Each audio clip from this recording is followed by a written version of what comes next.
ভারতের পররাষ্ট্রনীতির ক্ষেত্রে কিন্তু একটি নতুন সমীকরণ দেখা দিতে চলেছে। সেটা হচ্ছে ভারতের তৃতীয়বারের জন্য ক্ষমতায় এসছে এনডিএ সরকার, যাদের প্রধানমন্ত্রী হচ্ছে এই মুহূর্তে ভারতের প্রধানমন্ত্রী নরেন্দ্র মোদী। গত 9 জুন কিন্তু ভারতের প্রধানমন্ত্রী শপথ নিয়েছিলেন তৃতীয়বারের জন্য ভারতের কেন্দ্রীয় মন্ত্রিসভা গঠনের মধ্য দিয়ে, এবং সেই শপথের অনুষ্ঠানে ভারতের আন্তর্জাতিক অন্যান্য রাষ্ট্রপ্রধানের সঙ্গে কিন্তু আমন্ত্রিত ছিলেন বাংলাদেশের প্রধানমন্ত্রী শেখ হাসিনা।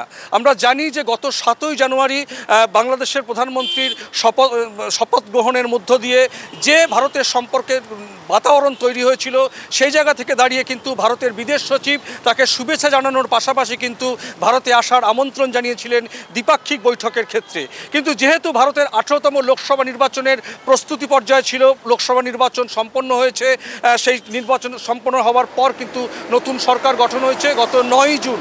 ইতিমধ্যে কিন্তু সেখানে সরকার গঠন করেছে বিজেপির নেতৃত্বাধীন এনডিএ জোট, পাশাপাশি বিরোধীরাও কিন্তু ভালো ফলাফল করেছে, অর্থাৎ ইন্ডিয়া জোট। কিন্তু কথা দিয়ে কথা রাখা, পররাষ্ট্রনীতির ক্ষেত্রে কিন্তু ভারত সরকার সেটা রাখতে চলেছে, এবং সে কারণেই কিন্তু আজ 21শে জানুয়ারি ভারতীয় সময় বিকেলের মধ্যে, আমরা জানি যে আমাদের কাছে যেটা সূত্রের খবর, ভারতীয় সময় 2:55 নাগাদ কিন্তু বাংলাদেশ থেকে উড়ে আসছেন, দিল্লির পালাম বিমানবন্দরে অবতরণ করবেন বাংলাদেশের প্রধানমন্ত্রী শেখ হাসিনা।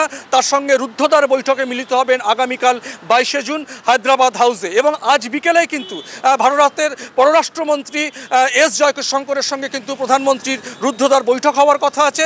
মনে করা হচ্ছে, কূটনৈতিক মহল মনে করছে, বিভিন্ন মানুষজন মনে করছে, কলকাতা এবং দিল্লির কিছু বিশিষ্ট মানুষরা মনে করছেন, ভারত বাংলাদেশ নিয়ে যারা মূলত কাজকর্ম করেন তারা কিন্তু অত্যন্ত আশাবাদী যে ভারত এবং বাংলাদেশের সম্পর্কের ক্ষেত্রে ভূ রাজনীতি এবং পাশাপাশি যে একটা ভারতের সঙ্গে বাংলাদেশের যে সম্পর্কের বাতাবরণ, সেই ওটা অত্যন্ত পরীক্ষিত এবং সেটা খুব সুদৃঢ়। সেই জায়গা থেকে কিন্তু বারবারই দুটো প্রশ্ন উঠে আসে যে ভারসাম্য বজায় রেখে বাণিজ্যের সম্পর্ক, সেখানটায় যায় কতটা সমতা আসতে পারে আগামী দিন, এবং পাশাপাশি তিস্তা চুক্তি নিয়ে কোনো নতুন সমীকরণ আগামীকালের বৈঠকে দেখা দিতে পারে কিনা।